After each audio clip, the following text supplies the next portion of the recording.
திமுக அரசு பொறுப்பேற்று 4 ஆண்டுகள் நிறைவடைந்துள்ள நிலையில் சென்னை அண்ணா நூற்றாண்டு நினைவு நூலகத்தில் நடைபெற்று வரும் நாடு போற்றும் 4 ஆண்டு தொடரட்டும் இது பல்லாண்டு நிகழ்ச்சியில் முதலமைச்சர் ஸ்டாலின் உரையாற்றி வருகிறார். அதனை காண்போம். இன்னைக்கு தமிழ்நாடே மகிழ்ச்சியா இருக்கு. அதனால தான் நானும் மகிழ்ச்சியா இருக்கிறேன். மகிழ்ச்சியா மட்டும் இல்லை, உற்சாகமாகவும் இருக்கேன். ஏன்னா நம்ம திராவிட மாடல் ஆட்சியில் தமிழ்நாடு நிமிர்ந்துக்குன்னு தமிழ்நாட்டு மக்கள் உற்சாகமாக இருக்காங்க. நான் மனநிறைவோடு இருக்கிறேன். ஏன்னா தங்களுடைய குறைகளை காது கொடுத்து கேட்கப்படுது, தீர்க்கப்படுதுன்னு தமிழ்நாட்டு மக்கள் மனநிறைவாக இருக்காங்க. 4 ஆண்டுகளுக்கு முன்னாடி இதே ஏய் கங்க்ராட்ஸ். யார் அந்த பையன்? கல்யாணம் இல்ல, நான் பிசினஸ் ஸ்டார்ட் பண்ண போறேன். எப்படி? பாஸ் வாலா. பாஸ் வாலா, பி தி பாஸ். 7ஆம் நாள் முத்துவேல் கருணாநிதி ஸ்டாலின் எனும் நான் முதலமைச்சராக பொறுப்பை ஏற்றுக்கொண்டேன். என் மேலே நீங்களும் தமிழ்நாட்டு மக்களும் வச்சிருக்கக்கூடிய நம்பிக்கைக்கு நான் உண்மையாக இருக்க என்பதை என்னால் நெஞ்சு நிமிர்த்தி சொல்ல முடியும். இன்னைக்கு நம்ம திராவிட மாடல் ஆட்சியில் எதெல்லாம் இல்லைன்னு பட்டியல் போடணும்னா எதெல்லாம் இருக்குன்னு பட்டியல் போட்டிருக்கோம், சாதனை பட்டியலை போடுவோம். ஆனால் இப்போ நான் சொல்ல இருப்பது ஆட்சியில், இந்த திராவிட மாடல் ஆட்சியில் எதெல்லாம் இல்லைன்னு பட்டியல் போடணும்னா வறுமை இல்லை, பட்டினிச்சாவி இல்லை, பணவீக்கம் இல்லை, பெரிய சாதி மோதல்கள் இல்லை, மத கலவரங்கள் இல்லை, வன்முறைகள் இல்லை, இப்படி சமூகத்தை பின்னோக்கி தள்ளக்கூடிய தீயவை இல்லை. இல்லை இல்லை இல்லை என்ற சூழ்நிலை தான் இன்னைக்கு நம்ம உருவாக்கி இருக்கிறோம். நம்ம திராவிட மாடல் அரசோட திட்டங்களால் பயனடைஞ்ச பலரோட குரல்களை இங்கே எல்லோரும் கேட்டோம். இன்னைக்கு நேரில் கேட்டிருக்கலாம். ஆனால் உங்களை மாதிரி பல பேருடைய குரல்களை கடந்த 4 வருஷமாக நாள்தோறும் கேட்டுக்கிட்டு தான் இருக்கோம். என்னை பொறுத்த வரைக்கும் நான் ஒரு கையெழுத்து போடுறேன்னா அதில் பலருடைய வாழ்க்கை தரம் உயரணும், ஏழைகளுடைய கண்ணீர் துடைக்கப்படணும், ஒடுக்கப்பட்டவர்களுக்கு நியாயம் கிடைக்கணும், சமத்துவத்தை நோக்கி இந்த சமூகம் முன்னேறணும், சமூக நீதி நிலைநாட்டப்படணும்.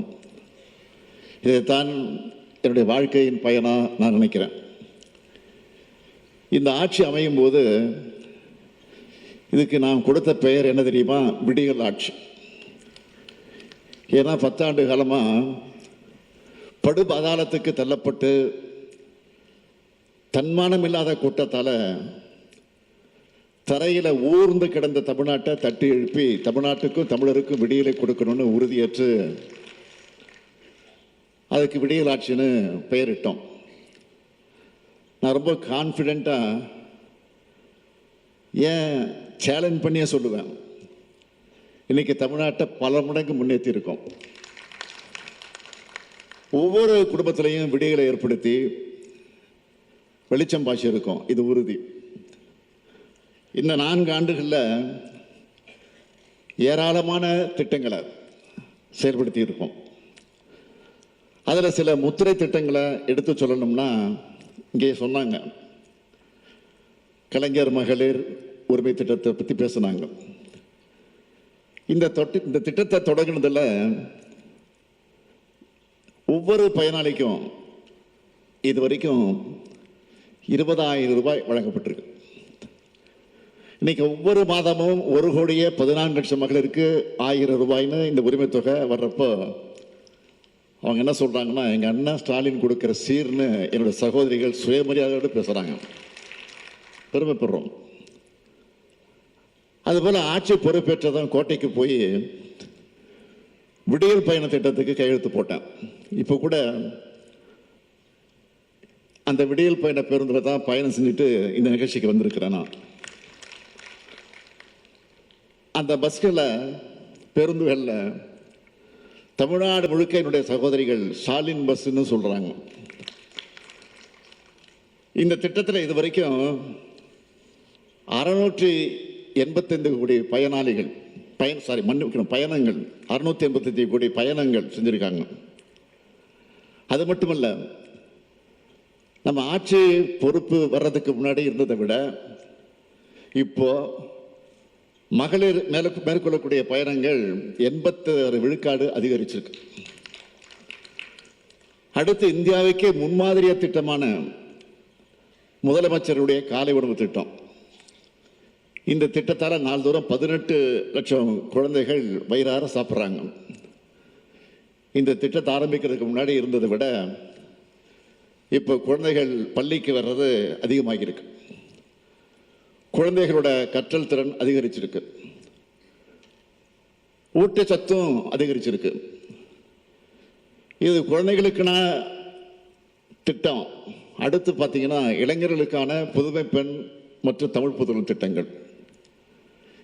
இந்த திட்டங்களில் பயனடைஞ்சவங்க இங்கே பேசுனாங்க. இந்த திட்டங்களை பொறுத்த வரைக்கும் இது வரைக்கும் 9 லட்சம் மாணவிகளும் 4 லட்சம் மாணவர்களும் சுமார் 13 லட்சம் பேர் பயனடைஞ்சிருக்கிறாங்க. இதனால கல்லூரிகளில் மாணவ மாணவிகளுடைய சேர்க்கை விகிதம் அதிகரிச்சிருக்கு. இப்படி ஒவ்வொரு பிரிவினருக்குன்னு மாற்றுத்திறனாளிகளுக்கான திட்டங்கள், திருநங்கையருக்கான திட்டங்கள், அரசு ஊழியர்கள் மற்றும் ஆசிரியர்களுக்கான திட்டங்கள், விவசாயிகளுக்கு, நெசவாளர்களுக்கு, தொழிலாளர்களுக்கு, மீனவர்களுக்கு, ஆதிதிராவிடர் பழங்குடியினர் மிகவும் பிற்படுத்தப்பட்ட சிறுபான்மையின மக்களுக்கான முன்னேற்ற திட்டங்கள், இப்படி எல்லாருக்கும் பார்த்து பார்த்து திட்டங்களை செய்கிறோம். அந்த திட்டங்கள் எல்லாம் எடுத்து சொன்னால் இந்த ஒரு நாள் பத்தாது. நம்ம திராவிட மாடல் அரசை பொறுத்த வரைக்கும் அனைத்து துறை வளர்ச்சி, அனைத்து மக்கள் வளர்ச்சி, அனைத்து மாவட்ட வளர்ச்சி, அனைத்து சமூக வளர்ச்சின்னு எல்லாருக்கும் எல்லாம் என்ற வளர்ச்சியை ஏற்படுத்திட்டு வரும். அதனால தான் சொல்கிறேன், இது உதயசூரியன் கொடுக்கக்கூடிய புதிய விடியல்.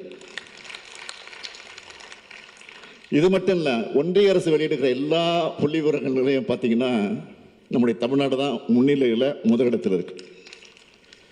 ஒன்றிய அரசு விருதுகளை வாங்கி குவிச்சுக்கிட்டு இருக்கிறோம். இதெல்லாம் தனிப்பட்ட ஸ்டாலினுக்காக அந்த விருதுகளா பாராட்டுகளா நான் நினைக்கல. இது தமிழ்நாட்டுக்கு கிடைக்கக்கூடிய பாராட்டுகள், உங்களுக்கு கிடைச்சிருக்கக்கூடிய பாராட்டுகள். ஆட்சி பொறுப்புக்கு வந்த சில மாதங்கள்லேயே பல ஊடகங்கள் இந்தியாவுடைய நம்பர் 1 சிஎம்னு சொன்னாங்க. அது எனக்கான பெருமை இல்லை, எனக்கு வாக்களித்த தமிழ்நாட்டு மக்களுக்கான பெருமை, பாராட்டு. ஏன்னா உங்களுக்காக பணியாற்றுவது மட்டும்தான் என்னுடைய கடமை. அந்த கடமையை நான் சரியாக செஞ்சுக்கிட்டு இருக்கிறேன். அதனால தான் இப்போ தமிழ்நாடு இந்தியாவிலேயே பொருளாதார வளர்ச்சியில் முதலிடத்தில் இருக்கு. 9.69 விழுக்காடு. வரலாறு காணாத பொருளாதார வளர்ச்சி இது. என்னை பொறுத்த வரைக்கும் நம்ம திட்டங்கள் மூலமாக மக்களுக்கு பயன்படக்கூடிய மட்டுமல்ல, சமூக பயனும் அதனால் சென்றடையணும். அதுதான் எங்களுடைய நோக்கம். சிம்பிளாக சொல்லணும்னா, இது வழக்கமான ஆட்சி அல்ல, அனைவருடைய வாழ்க்கை தரத்தை உயர்த்துகிற ஆட்சி. இந்த ஆட்சி என்னாலும் தொடர உங்கள் ஆதரவும் உங்களுடைய அன்பும் என்றும் எப்போதும் தேவை. இந்த 4 ஆண்டு காலத்தில் எல்லாத்தையும் செஞ்சுட்டு தான் நான் சொல்லி முடிக்கல. இன்னும் செய்ய வேண்டிய கடமைகளும் திட்டங்களும் நிறைய இருக்கு. இந்த ஆட்சி காலத்தில் இன்னும் ஓராண்டு இருக்கு. அதை கடந்து உங்கள் ஆதரவோடு அடுத்த சட்டமன்ற தேர்தலில் வென்று திராவிட மாடல் ஆட்சி தான் தொடரப்போகுது. அதனால தான் நாங்கள் சொல்கிறோம், நாடு போற்றும் 4 ஆண்டு தொடரட்டும் இது பல்லாண்டு என்பதை முழக்கமாக வச்சிருக்கிறோம். ஆணையிடுங்கள், தமிழ்நாட்டை அரியணையில் வைத்து பாதுகாத்திட திராவிட முன்னேற்ற கழகமும் இந்த ஸ்டாலினும் இருக்கிறேன். உங்கள் ஆதரவில் நமது திராவிட மாடல் ஆட்சி தொடரும் என்று கூறி விடைபெறுகிறேன். நன்றி, வணக்கம். திமுக அரசு பொறுப்பேற்று 4 ஆண்டுகள் நிறைவடைந்துள்ள நிலையில் சென்னை அண்ணா நூற்றாண்டு நினைவு நூலகத்தில் நடைபெற்று வரும் நாடு போற்றும் 4 ஆண்டு தொடரட்டும் இது பல்லாண்டு நிகழ்ச்சியில் முதலமைச்சர் ஸ்டாலின் உரையாற்றிய காட்சிகளை நேரலையில் பார்த்தோம்.